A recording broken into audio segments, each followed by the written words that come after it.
Hi hello guys welcome back to Kissa times. So இன்னைக்கு நாம பார்க்க போகிற மூவி ரிவ்யூ எந்த படத்தோடது அப்படின்னா வடக்குப்பட்டு ராமசாமி அப்படிங்கிற படத்தை பற்றி தான் நம்ம இன்னைக்கு பார்க்க போகிறோம்.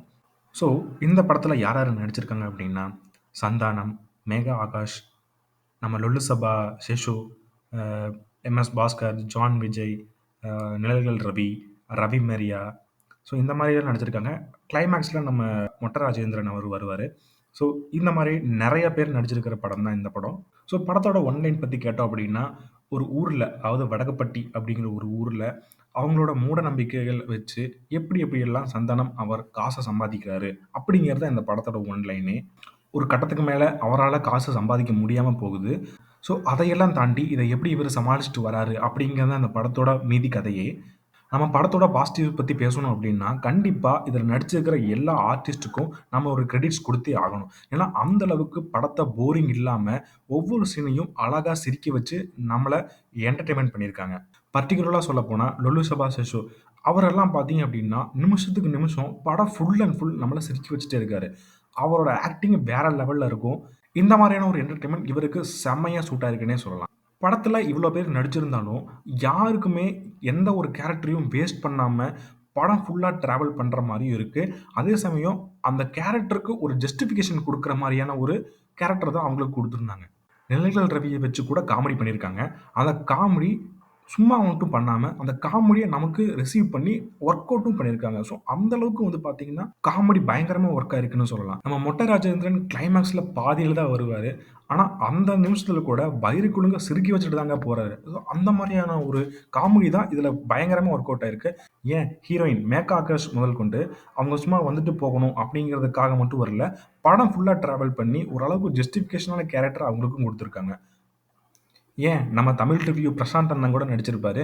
அவருக்கு கூட வந்து பார்த்தீங்கன்னா, ஒரு இம்பார்ட்டன்ட்டான ரோல குடுத்து, ஒரு மேக்ஸிமம் எனக்கு தெரிஞ்சு ஒரு 45 மினிட்ஸ்க்கு மேல அவர் படத்துல வராரு. ஸோ, அவருக்கு ஒரு இம்பார்ட்டன்ட்டான ரோல் குடுத்து, ஓரளவுக்கு அவர நடிக்க வச்சிருக்காருன்னே சொல்லலாம். அந்த அளவுக்கு பார்த்தீங்கன்னா, படம் ஃபுல்லா ஒரு என்டர்டெயின்மென்ட்டான ஒரு ஸ்டோரி நகர்ந்துகிட்டே இருக்கு. ஸோ, எல்லா ஆர்டிஸ்ட்டையும் கரெக்ட்டா யூஸ் பண்ணியிருக்கிறது அப்படிங்கிறதுனால, இந்த படம் ஃபுல்லா உங்களுக்கு போரே அடிக்காது.